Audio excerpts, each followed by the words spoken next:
दोस्तों साथियों, आप सभी लोग अंधविश्वास के विषय में जानते होंगे कि दुनिया में ऐसा शायद ही कोई कोना हो जहां पर अंधविश्वास न हो। आपने कचहरी, रोडों पर, भीड़ भाड़, मेला, हाटों में देखा होगा कि कुछ लोग बांसुरी बजाते हैं, डमरू बजाते हैं और वहां पर जादू का करिश्मा करते हैं, हाथ की सफाई करते हैं। और जिसका जादू या जो बातों का नशा है जितना प्रबल होता है उतना ही उसकी बिक्री होती है और उतना ही उसका फायदा होता है। और दुनिया में जितने भी धर्म हैं इस धरती पर वो वास्तविकता से परे होते हैं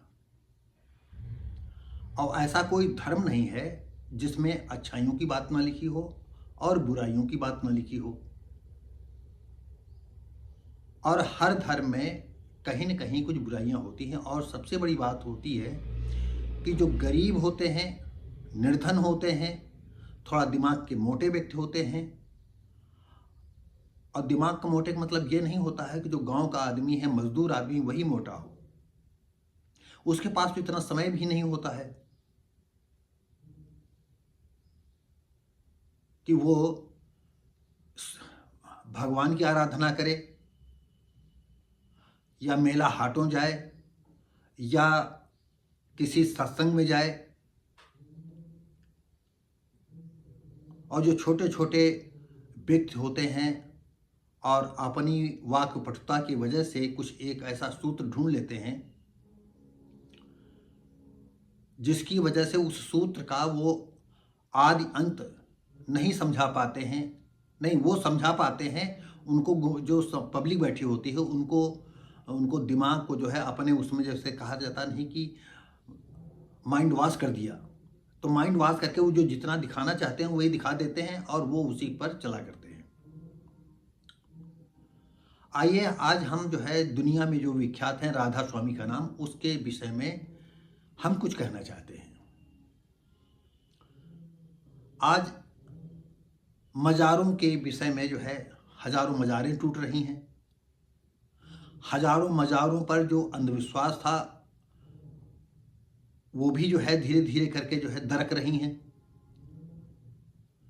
और मज़ारों पर एक वर्ग विशेष के लोगों ने किस हिसाब से दूरदृष्टि अपना करके मज़ारों पर भी पूजा अर्चना चालू करवा दी। और जितने धर्म विशेष के लोग रह जाते हैं उससे ज़्यादा ये सनातनी और हिंदू धर्म के लोग मंदिर मज़ारों पर जाते हैं। ये वीडियो जो बनाने का मतलब पड़ा कि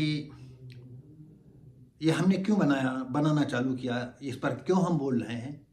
आपने, जैसे हमने पहले शुरुआत में कहा था, राधा स्वामी का नाम सुना है। अब अगर कुछ अच्छी बातें, हम कभी राधा स्वामी सत्संग को अटेंड नहीं किया है, लेकिन हमने ये भी देखा है कि आज से 30 साल पहले, 35 साल पहले जो लोग हमारे परिचित लोग थे, जुड़े करते थे और जो खाली प्लाट बने पड़े रहते थे, तो राधा स्वामी के लोग जाते थे तो वहाँ गोबर है, टट्टी है,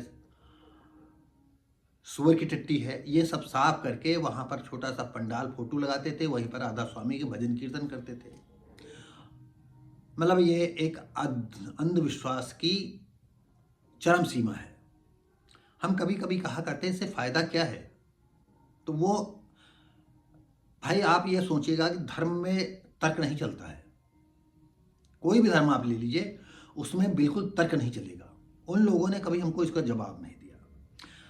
वीडियो बनाने का मतलब यह आया कि आपने देखा होगा कि आगरा में जो है स्वामी बाग में राधा स्वामी की मज़ार बन रही है। और ये अमर उजाला के पेपर के हिसाब से जो है ये 1904 में बनना चालू हुआ था और अभी पिछले दिनों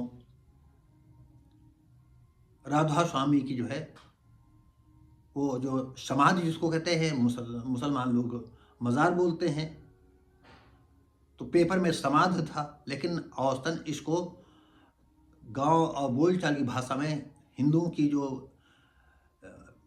मुर्दा आदमी को जो है, जब आदमी मर जाता है उसको जब गाड़ते हैं तो उसको समाधि बोलते हैं, वो चबूतरा बना देते हैं। तो ये तो अपनी अपनी लैंग्वेज है, अपनी अपनी भाषा है, अपने अपने तौर तरीक़ों में जो है हम खाना खाते हैं, कोई दूसरा कहता है ईटिंग और कुछ अंग्रेजी में, इस तरह सब लोग अपने अपने भाषा, बात वही है, पेट भरना है, जीवन यापन करना है। तो हम अपने पब्लिक से कहना चाहते हैं, जो हमारे दर्शक हैं उनसे कहना चाहते हैं, देखिए हमारे तमाम ऐसे व्यूअर हैं जो राधा स्वामी के भक्त होंगे, हम उनको तकलीफ़ नहीं देना चाहते हैं। अब होता ये है कि जब आज मज़ारों का जो है तर्क वितर्क हो रहा है कि मज़ारों में कौन सी शक्ति है, कौन सा कारण है, कौन सा फायदा है, तो अब राधा स्वामी जो दयाल है उनकी समाधि 1904 से बन रही है, अब बन करके तैयार है और कई खंडों में बनी है। और सबसे बड़ी बात यह है कि अभी पिछले दिनों जो है जो ग्राउंड फ्लोर है उसको दर्शन के लिए खोल दिया गया है। सिर्फ ग्राउंड फ्लोर ही खोला गया है। अब आप सोचिएगा कि राधा स्वामी क्या करते थे, कितनी उनकी फैक्ट्रियां थी, कितने उनके कारखाने थे और उनके पास कितना पैसा था। जो 1904 से हमारी पर्सनल ये जानकारी में हम नहीं इसकी जानकारी कर पाए हैं कि 1904 से, लेकिन ये अमर उजाला के पेपर में है 1904 की, और ये हम आपको कटिंग दिखा रहे हैं, अमर उजाला की है।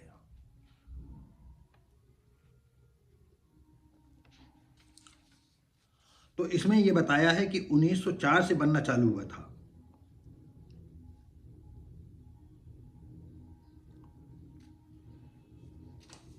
और अब बन करके तैयार हुई। इसका मतलब ये है कि कम से कम 120 सालों में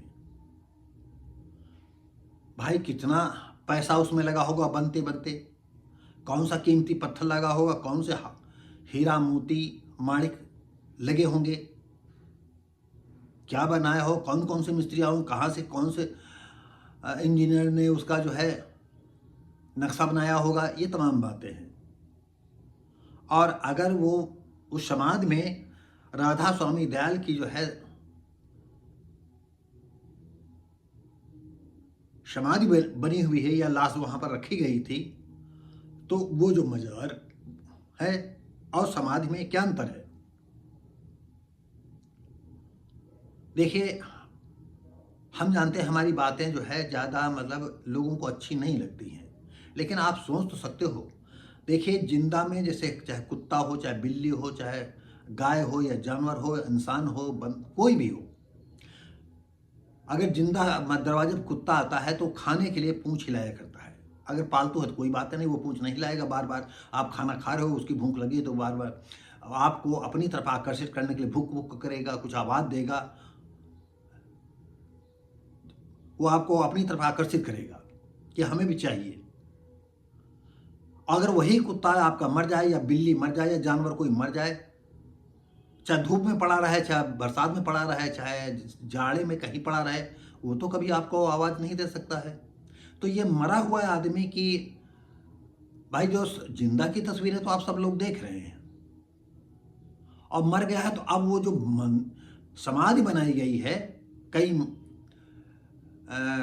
कई मंजिलों में, ग्राउंड फ्लोर खोल दिया गया है। आखिर इसका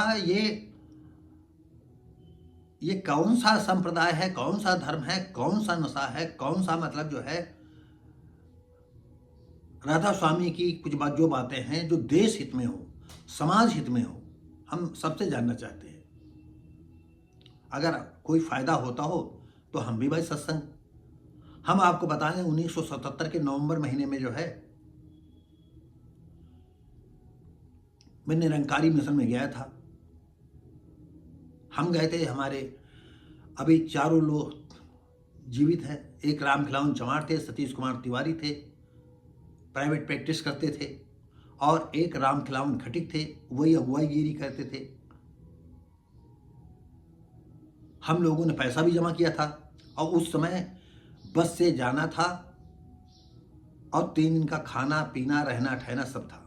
हम लोग अपना बोरिया बिस्तर लेकर के गए थे और हमको किसी बस में बर्थ नहीं मिली थी और हम तीनों लोग दिल्ली तक कैसे पहुंचे थे। और इसमें जो है कई साफाधारियों से हमारा बकवास भी हो गया था, मैंने ऊटपटांग भी बगा था, क्योंकि हमारे विचार बहुत ही छोटे से ही धर्म के अधर्म मतलब अंधविश्वास के खिलाफ बगावत में उतर रहे थे। तो दोस्तों, हम ये सिर्फ ये बताना चाहते हैं, अगर देश हित में अगर कोई काम होता हो राधा स्वामी के द्वारा तो आप हमें बताएं कि राधा स्वामी के अनुयायियों द्वारा देश हित में ये काम किया गया है, किसानों के हित में ये काम किया गया है, कौन से बीजों का शोधन करके उनको और अच्छा बना दिया गया है। जैसे कि आप चाइना में देख रहे हैं, ताइवान में देख रहे हैं, जापान में देख रहे हैं कि अगर यहाँ का प्याज इतना बड़ा हो और जब काटोगे तो अंदर सड़ा निकलेगा। आपने भी कभी सोशल मीडिया में देखा होगा कि बड़े बड़े प्याज होते हैं, वो जमीन के ऊपर है पूरा होता है और उसको काटा जाता है तो कहीं वो सड़ा नहीं निकलता है। अजीब अजीब कितने अच्छे अच्छे फल होते हैं। हमारे देश में जो है ये वैज्ञानिक क्या कर रहे हैं, और हमारे देश में जो सत्संग चला रहे हैं, ये जो मिशनरियाँ चल रही हैं, ये क्या कर रही हैं, क्या ये सोचने वाली बात नहीं है। तो ये वीडियो बनाने का मतलब ये रहा कि समाधि और मज़ार में क्या अंतर है, क्यों लोग जो है मरे हुए आदमी के पास, वो अलग बात है हमारे पुरखे हैं तो कभी हम उनके मज़ार पर जाते हैं, उनकी समाधि पर जाते हैं तो याद आ जाती कि हमारे पिताजी, हमारी माताजी, हमारे बाबा दादा काका लाला ये सब इसमें यहीं पर गाड़े गए थे, जिनके हम संतान हैं। तो एक हमारा जुड़ाव महसूस होता है। आपका जुड़ाव इसलिए होता है कि आप उनके अनुयायी हैं और जाओगे वहाँ फिर चढ़ोगे चढ़ाओगे। आखिर 1904 से बनते बनते आज जो है 120 सालों में तो कितना पैसा लगा होगा। और राधा स्वामी का कौन सा जो है फैक्ट्रियाँ थी, कौन से कारखाने थे और उसमें कितने लोगों को फ़ायदा होता था, और पैसा वो बाई बर्थ इतना था उनके पास कि आपके लोगों का ही पैसा था, चंदे से जो इकट्ठा किया था। आज भी पूरी दुनिया में उनके अनुयायी हैं, सारे लोग पैसा इकट्ठा करते हैं। तो दोस्तों साथियों, इसी जगह से हम अब ये अपने शब्दों को रोकते हैं और आप पर छोड़ते हैं कि अंधविश्वास के साथ जो है थोड़ा तर्क आप नहीं कर सकते हो दिमाग में। आपके अपने पिता को जो है अगर समाधि दी है तो क्या आपके पिता अपनी पिता या माँ के अपने पूर्वजों के समाधि पर कभी गए हो एक अगरबत्ती सुलगाने के लिए? उनकी याद में क्या भाई 4 लोगों को खाना खिलाया है? अगर आपको उचित लगे तो लाइक शेयर कमेंट करें, सब्सक्राइब करें, बेल आइकन दबा दें। आप देख रहे हैं व्हाट्सएप भारती चैनल, मैं हूं शिव भारती पासी। हम मिलेंगे आपको अगली वीडियो में, तब तक के लिए नमस्कार, जय हिंद।